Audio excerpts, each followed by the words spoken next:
What's going on? Danny Cho here with Real Talk. And I'm Ellie. I'll be co-hosting Real Talk with Danny. It is my first day, so you're going to have to help me out a bit. You're a little nervous, aren't you? I am. Don't be, because we are here at Solaire in the heart of K-Town. Isn't this place amazing? It's wonderful. Now, Ellie, I have a question for you. How many biracial Koreans do you think are in California? If I were to take a wild guess, I'd say, 30,000? Actually, it's about 53,000 Korean, biracial Koreans, in California. Imagine that. Yeah. I would never have guessed that number. There's a lot because, it's a multicultural society now. And that's what the United States is known for. Yeah. So that's what the topic of today's show is, biracial couples and biracial relationships. So let's go find our guests. Awesome. Let's get right to it. Interracial marriages are more common than ever. Researchers have found that Americans are more likely than ever to marry outside their These race. days, nearly 15% of U.S. marriages are interracial, up from 7%.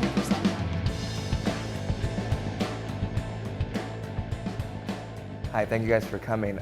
Before we start, can you introduce yourselves to the audience? Sure. Hi, I'm Diane Farr. I'm an actress and an author, and I think today we're going to talk about my latest book called Kissing Outside the Lines.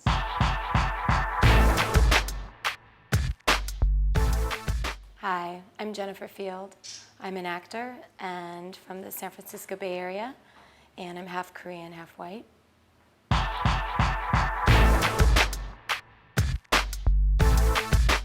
Hey, how you guys doing? My name is Philip Spearman. I own Inkworks Tattoo. I'm an international tattoo artist, and I'm half Korean, half black.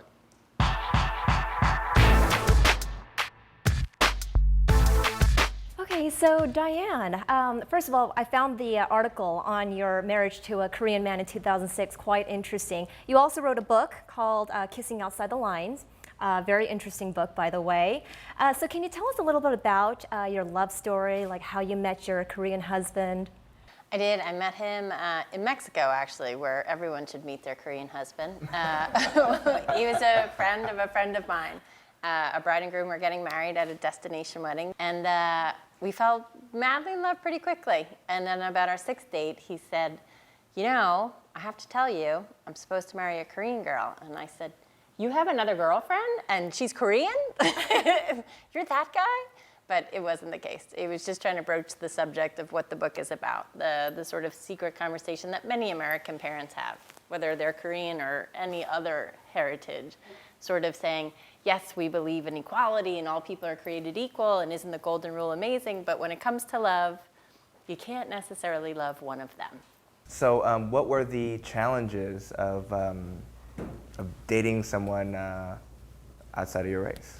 Well, the first one was the sort of obvious one, the fearful one, that his parents might either not accept me or sort of shun him for dating someone that was different than what they imagined. So when we first decided to take on the challenge, it was whether or not I was game to sort of try this with his family and what our intentions were. And we were big grown-up people. We were in our 30s, and I think it worked for us in both ways. I think it helped with the acceptance, and I think it helped that we weren't financially dependent on them, and we sort of had our own jobs, and we were just going to try and present the best case. And it gave us a little bit more patience.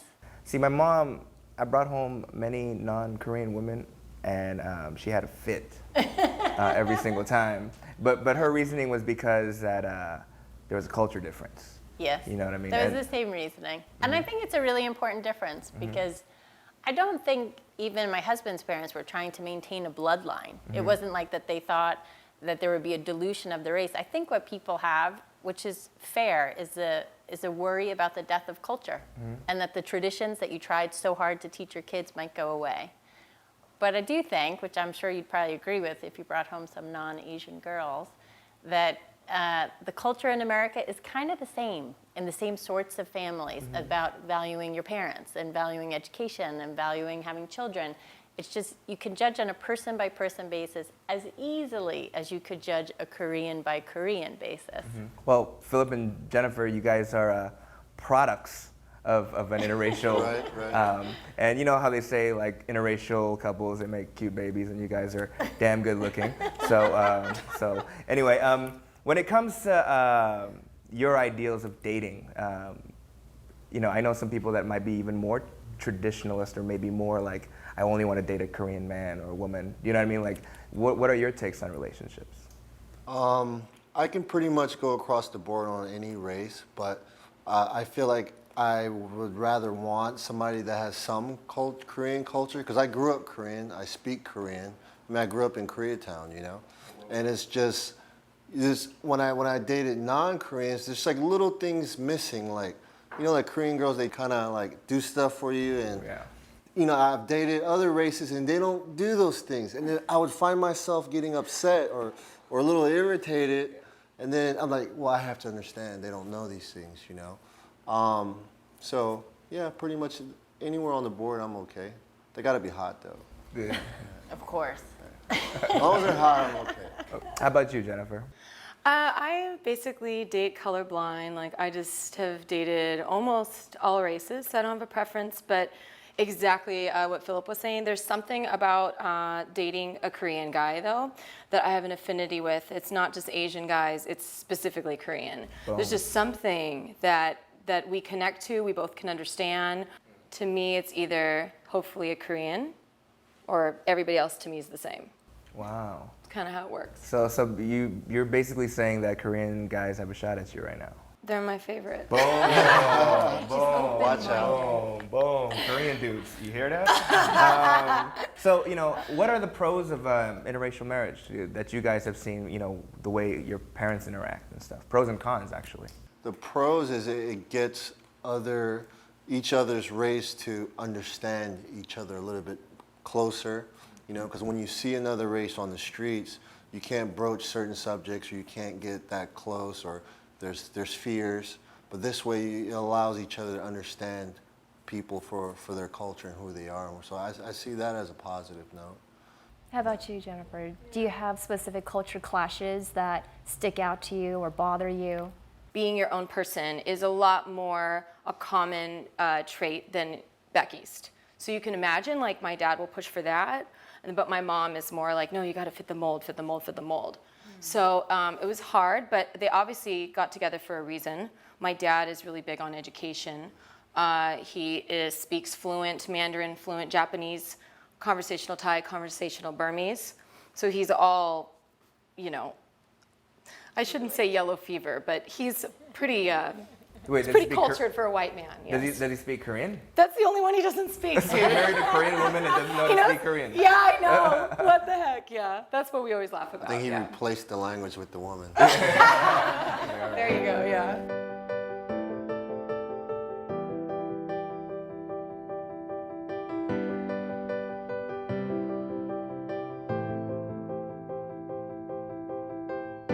She smiled with the sweetest eyes. She couldn't believe what she had seen.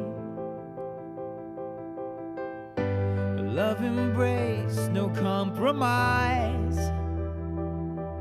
A spectrum of color with every shade in between. This is for the hearts that it hated. Said that it couldn't work out.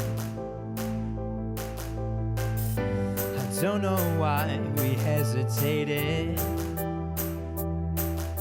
Just close your eyes and see what love's all about. And we are ready.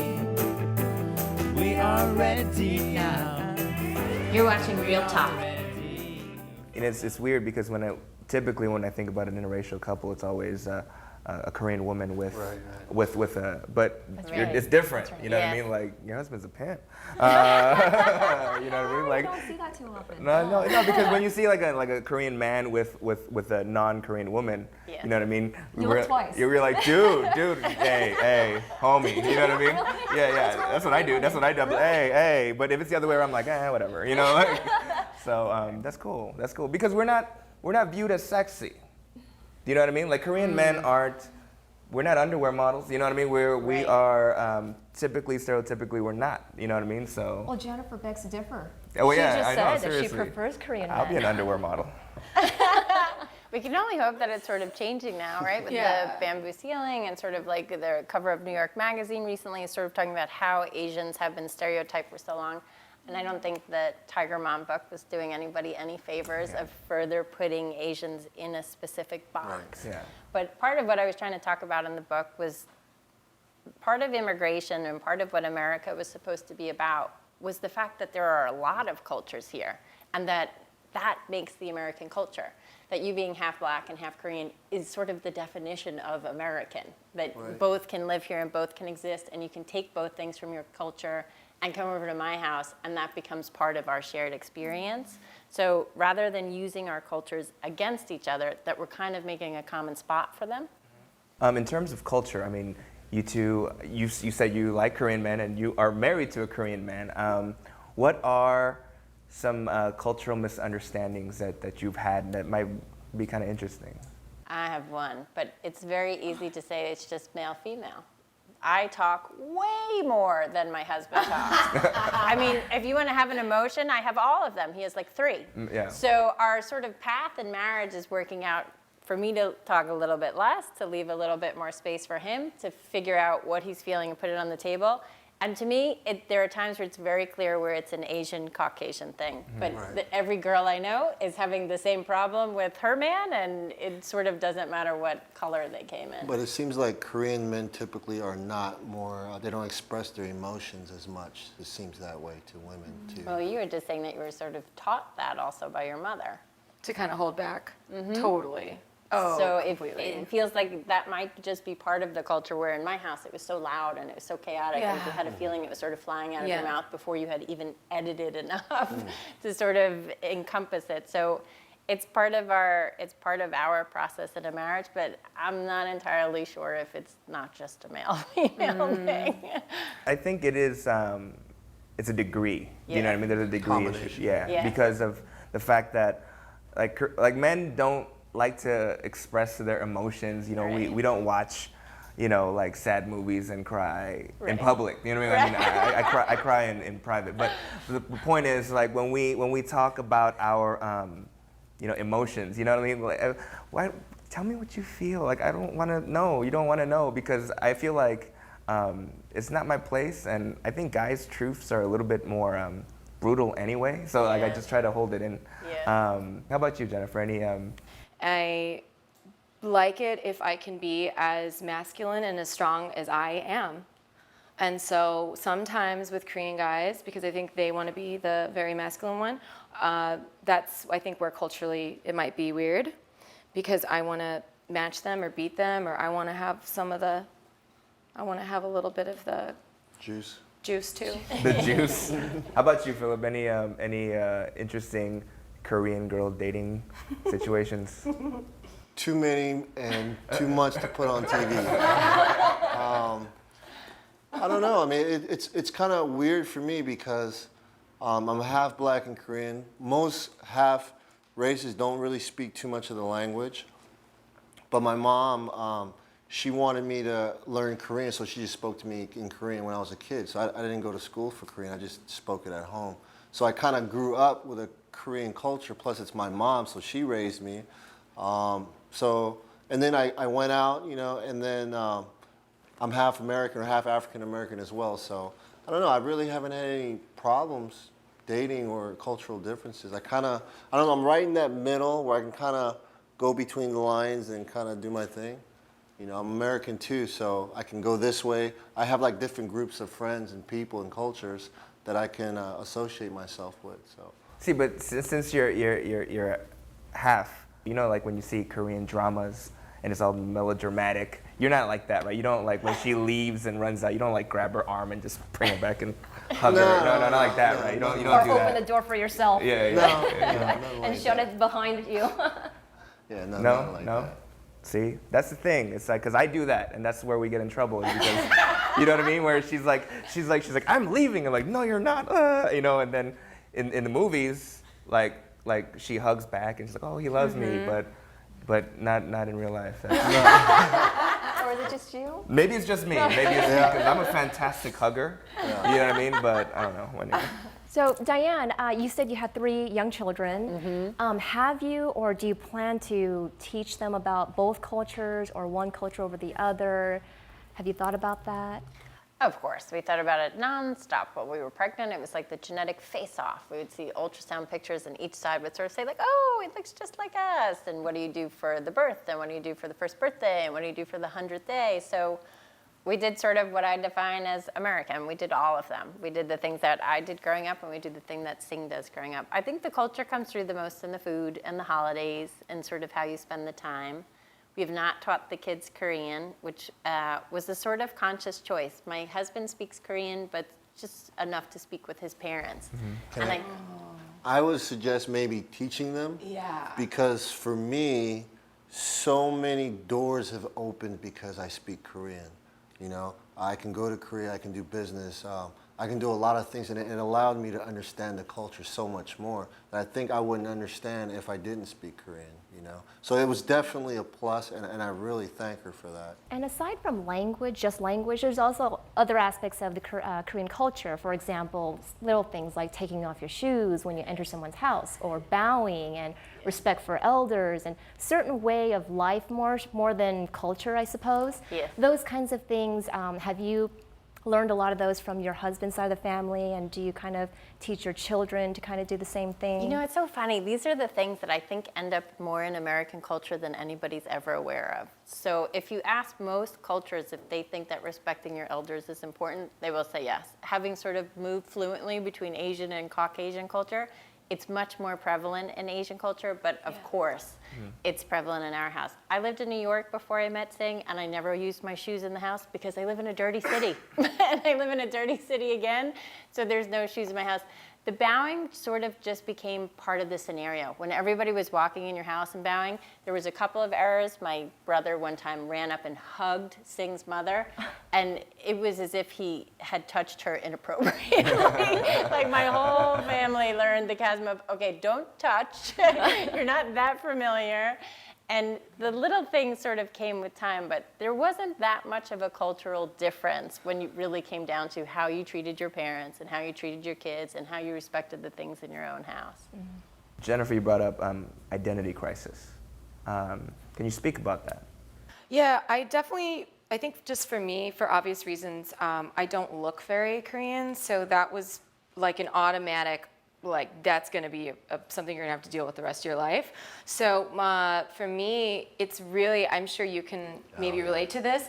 I swear it's still, there's so much depth to this issue. Am I Asian or am I white? I just came to a point where I didn't choose. I just stopped caring, you know. I had people say, you're not Korean and you're Korean. So I just stopped caring. That's why I got tattoos. My mom was, traditional Korean. She was so upset I got tattoos. Well, people already look at you this way. Why are you making it worse for yourself? And I said, hey, you know what? If they're not going to like me, I'd rather for them not to like me for my ink than because of the way I was born. A lot of, significant and famous